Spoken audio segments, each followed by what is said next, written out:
She rejected my proposal with, "I'm seeing someone else," in front of my family. So I walked out and never looked back. Now she's a viral meme, and he dumped her for being cruel. Hey viewers, before we move on to the video, please make sure to subscribe to the channel and hit the like button if you want to see more stories like this. Thanks. The aroma of garlic and fresh basil hung heavy in the air, mingling with the soft clinking of cutlery and the low murmur of happy conversation. I looked around the private dining room of Giovanni's, a cozy Italian place my mom adored. My parents, David and Susan, sat beaming at the head of the table, their hands clasped over a celebratory bottle of Chianti. 30 years. 30 years since they'd stood at an altar, two kids with dreams and a whole lot of love. Today wasn't just their anniversary. It was also Mom's 60th birthday, a double celebration I'd meticulously planned. My brother, Mark, was across from me, teasing his wife, Sarah, about her terrible Italian accent. My Aunt Carol and Uncle Rick were deep in discussion about their latest cruise. Cousin Alex, glued to his phone as always, occasionally chuckled at something he saw online, but even he looked up to join in the laughter when my dad told a particularly corny joke. This was my family. Loud, loving, fiercely loyal. And tonight, I was hoping to make Jenna a permanent part of it. Jenna. She sat beside me, looking stunning in a sapphire blue dress, her blonde hair shimmering under the warm lights. She had a knack for charming everyone, and tonight was no exception. She'd spent the early part of the evening regaling my parents with tales from her marketing job, making them laugh with self-deprecating humor about client demands. I caught my mom's eye, and she gave me a subtle, approving nod. My heart swelled. This was it. This was the moment. We'd been together for 5 years. 5 years of first dates, shared apartments, quiet movie nights, and big dreams. I remembered the first time I brought her to meet my family. She'd been nervous, but within minutes, she had them wrapped around her finger, cracking jokes with my dad and discussing art with my mom. She just fit. Or so I thought. We'd talked about marriage, vaguely, a future that always included us. I'd put off proposing for a while, wanting to be completely sure, wanting the timing to be perfect. With Mom and Dad's milestone, tonight felt like fate. A new beginning, built on a bedrock of enduring love. In my pocket, nestled in a velvet box, was my grandmother's engagement ring. A simple gold band with a single, elegant diamond. It had been passed down through generations, a symbol of enduring love in my family. I imagined it on Jenna's finger, sparkling, a promise. My thumb traced the edge of the box, feeling the slight weight of it. My hands were already trembling, a mix of nerves and overwhelming excitement. This was going to be one of the best nights of our lives. My life. Our life. Dinner wound down, plates cleared, and dessert menus were offered. I caught Mark's eye. He knew what was coming. He gave me a quick, encouraging wink. It was now or never. I took a deep breath, trying to calm the frantic beating of my heart. I pushed back my chair, drawing everyone's attention. A hush fell over the table. My mom looked at me, her eyes filled with a mother's intuition. Jenna, however, seemed to barely notice, still scrolling idly on her phone beneath the table, her typical detached air. I cleared my throat, the sound ridiculously loud in the sudden silence. Everyone. I began, my voice a little shaky but firm. I just want to say a few words. Tonight is incredibly special. 30 years, Mom and Dad. That's an amazing legacy of love and commitment. And Mom, happy 60th. You both showed me what true partnership looks like. I looked at my parents, who were beaming, my mom already tearing up. Then I turned to Jenna, making eye contact. Her eyes were wide, suddenly aware of the spotlight. I saw a flicker of something in them. Not excitement, but perhaps annoyance? I pushed the thought away. Nerves, probably. Jenna. I continued, my voice gaining strength, infused with all the love and hope I felt. For 5 years, you've been an incredible part of my life. You've challenged me. You've made me laugh. You've made me see the world differently. You've charmed my family and stood by me through thick and thin. You are my best friend, my confidant, and the woman I want to spend the rest of my life with. I knelt, feeling the hard floor beneath my knee. The room held its breath. Family members around the table pulled out their phones, ready to capture the moment.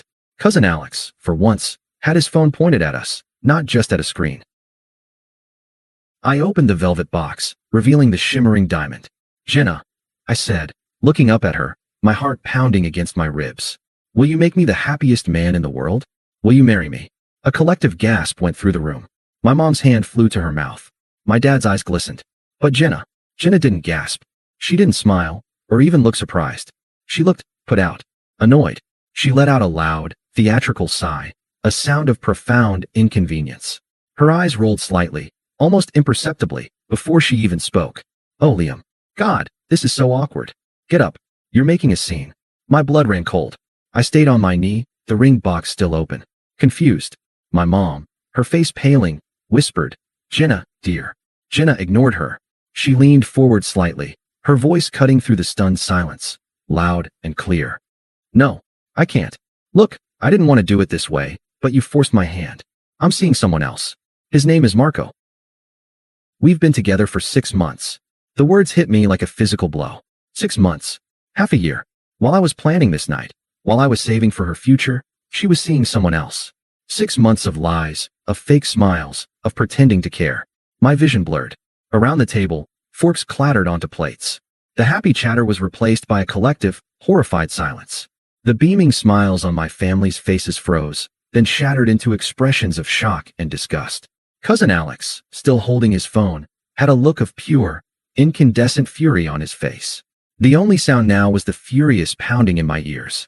The silence in the room was a physical thing, a heavy blanket that smothered all sound, all air. For a long second, I remained on one knee, the ring box still open in my hand, the diamond mocking me with its indifferent sparkle. My brain struggled to process the words, to fit them into any kind of reality I understood. I'm seeing someone else. Marco. 6 months. 6 months. The number echoed in the sudden, silent void of my mind. 6 months ago was April. I remembered April. I'd helped her file her taxes. I'd taken her to the mountains for a weekend getaway because she said she was creatively blocked. I'd held her when she cried after a fight with her boss. 6 months of my life, my love, my unwavering support, had been a lie. I wasn't her partner. I was her alibi. Her convenient, bill-paying fool. The initial shock, that white-hot flash of disbelief, receded, replaced by something colder and heavier. It was a strange, chilling clarity. Every late night she'd spent at the office, every time she'd angled her phone away from me, every vague answer and moment of emotional distance, it all snapped into focus. The puzzle I had been trying to solve for months was never missing a piece. It was a different puzzle altogether, and I hadn't even been allowed to see the box. I looked up at her. Jenna's face wasn't apologetic or sad. There was a flicker of something triumphant in her eyes, a smug little smirk playing on her lips. She had done it. She had dropped her bomb and was reveling in the destruction. She wanted a scene. She wanted drama. She wanted power. And in that instant, I knew I wouldn't give her any of it. My body moved before my mind fully caught up. I rose slowly, my joints feeling stiff and ancient. My gaze fell from her face to the ring in my hand. With a quiet, deliberate motion, I snapped the velvet box shut. The click was sharp and final, cutting through the thick silence like a gunshot. It was the sound of a door closing forever. I looked directly at her, my expression a blank mask. I didn't feel rage or the need to scream. I felt nothing. A profound, hollow emptiness where 5 years of my life used to be. I see, I said, my voice unervingly calm, devoid of any emotion. It didn't even sound like my own. Thank you for your honesty. I didn't wait for her reply. I turned my head to my parents. My mom was openly weeping now, silent tears streaming down her face. My dad's expression was thunderous, his hands clenched into fists on the tablecloth. I had brought this humiliation to their celebration. That was the only thing that managed to pierce through the numbness. Mom, Dad, I said, my voice softening just a fraction. I'm so sorry I ruined your anniversary. My dad started to say something, to rise from his chair, but I gave a small shake of my head. I placed my cloth napkin neatly on the table beside my untouched plate of tiramisu. Then, I turned and walked away. I didn't run. I didn't storm out. My steps were measured and even.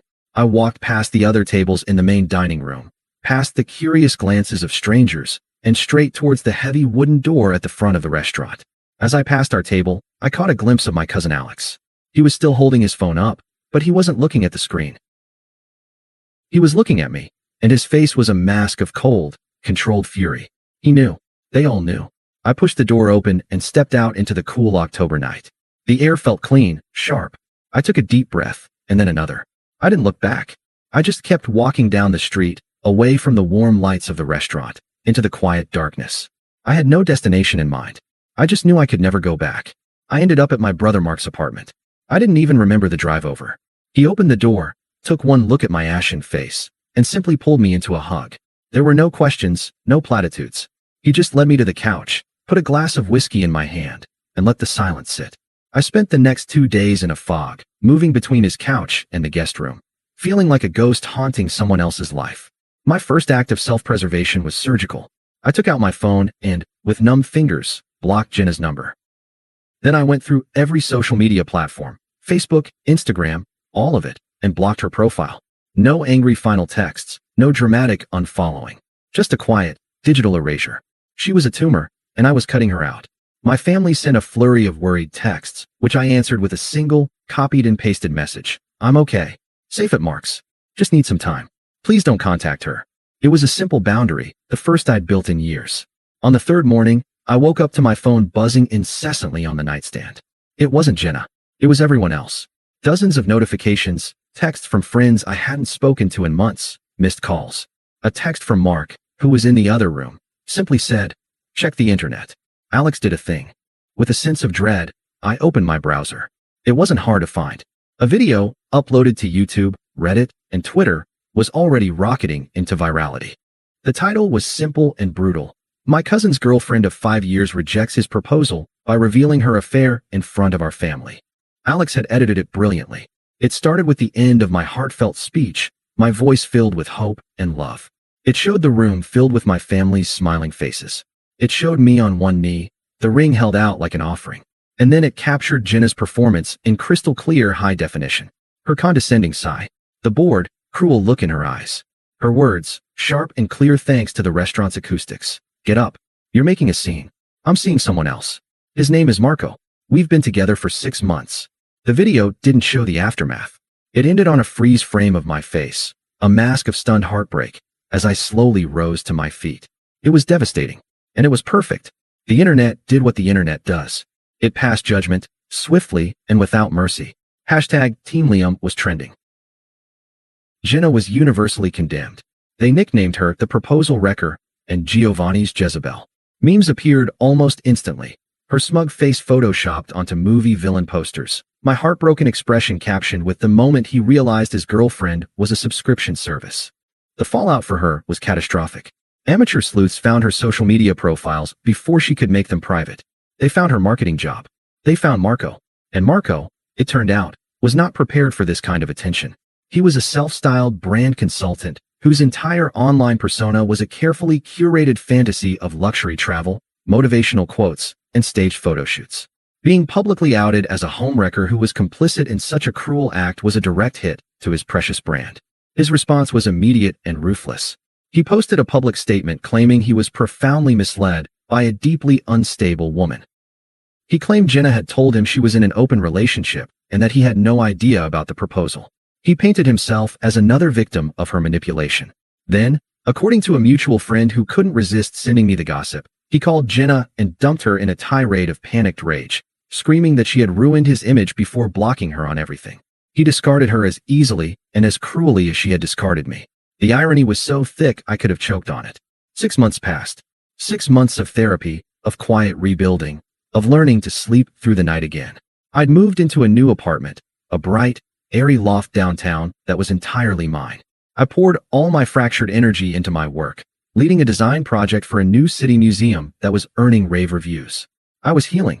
The wound was still there, a tender spot in my chest, but it no longer ached with every breath. It was becoming a scar, a quiet reminder of a battle I had survived. And then, the messages started. A text from a number I didn't recognize. Liam, I know you hate me. I deserve it. But that video destroyed my life.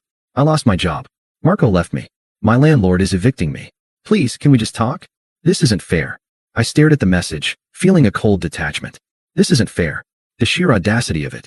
She still didn't get it. She wasn't sorry for what she did. She was sorry for the consequences she was facing.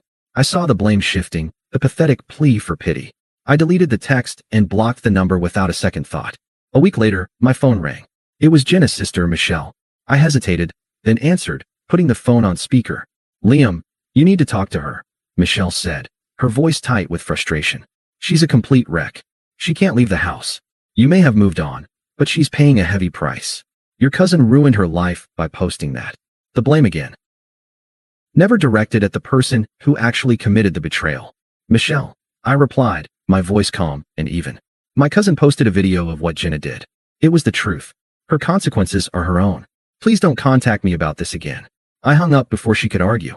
The boundary held. The final attempt from that period was the most revealing. It came a week after the call with her sister. I was leaving work when I saw a missed call from another unknown number, followed by a voicemail notification. I listened to it in my car. It was Jenna. The pleading victim was gone, replaced by a raw, snarling bitterness. Fine. Ignore me. Be a coward. Her voice shrieked, distorted by rage. You think you're so perfect? You and your perfect little family. You did this to me. You planned that proposal to trap me, and when it didn't work, you set your family on me to ruin my life. I hate you. I hate you. I listened to the message twice. There it was. The real Jenna. Not the charming woman I thought I knew, but a venomous, narcissistic creature who saw betrayal not as her own failing, but as a conspiracy against her. In that moment, any lingering trace of nostalgia or sadness I had for the woman I thought I loved evaporated completely. All that was left was the cold, hard relief of a man who had escaped a burning building just in time. I deleted the voicemail. The last tether was cut. My silence, it turned out, was the one thing she couldn't control, and it was driving her insane. A full year had passed since the night at Giovanni's. It was a year of deliberate reconstruction, of laying a new foundation for my life, brick by painful brick. Tonight was a celebration of that new structure. I was at the annual City Architectural Guild Awards, held in the grand ballroom of a downtown hotel. The air was electric with ambition and success, filled with the sound of clinking champagne flutes and confident laughter. My firm had won the Project of the Year award for the museum I had poured my soul into, and I was the lead architect. Dressed in a tailored tuxedo that felt less like a costume and more like armor, I felt a sense of calm I hadn't known in years. I was surrounded by my colleagues, people who respected my work and had supported me through the quiet, difficult months. I was happy, genuinely, peacefully happy. I had just stepped off the stage, the heavy glass award cool in my hand, my colleagues slapping me on the back when I saw her. She was standing near the edge of the room, a world away from the vibrant center where I stood. She was a +1, clinging to the arm of some guy I vaguely recognized from a rival firm. She looked diminished. The vibrant, center of attention energy she used to radiate was gone, replaced by a worn, tired anxiety. Her eyes, wide and hungry, were locked on me. She watched as people shook my hand, as my boss raised a glass to me. She was watching a life that was supposed to have been hers. Later, I went to the bar to get a glass of water, wanting a moment to myself. It was then that she made her move, detaching herself from her date and cornering me with a desperate determination. Liam, she said, her voice a nervous whisper. Wow, you look incredible. I saw you up there. I'm so proud of you. Her praise felt like a foreign currency I no longer accepted. Thank you, Jenna. I replied, my tone polite, professional, and utterly detached. It was the voice I used with difficult contractors. Listen, she began, twisting a napkin in her hands. I know my last message was insane. I was in a dark place. The person who said those things, who did what I did, that wasn't me. I've been in therapy. I've changed. I see what I threw away. I took a slow sip of water, meeting her pleading gaze without flinching. I'm glad you're getting help. Her eyes lit up with a pathetic flicker of hope, misinterpreting my civility for opportunity. I am. And I need to know, is there any part of you that misses what we had? This was it. The final, desperate question from a ghost of my past. I put my glass down on the bar and turned to face her fully, not with anger, but with the calm, unshakable certainty of a man who knew his own worth. I miss the person I thought you were, I said, my voice even and clear. But I've come to realize that person never actually existed. The person you really are, the one who could look me in the eye and say those words in front of my mother on her birthday, is someone I have no desire to know. Tears welled in her eyes. But people make mistakes. I made a horrible mistake. That wasn't a mistake, Jenna. I corrected her, my voice unwavering. It was a choice. A 6-month-long choice you made every single day. You chose to lie, to deceive me, to humiliate me in the most public way imaginable.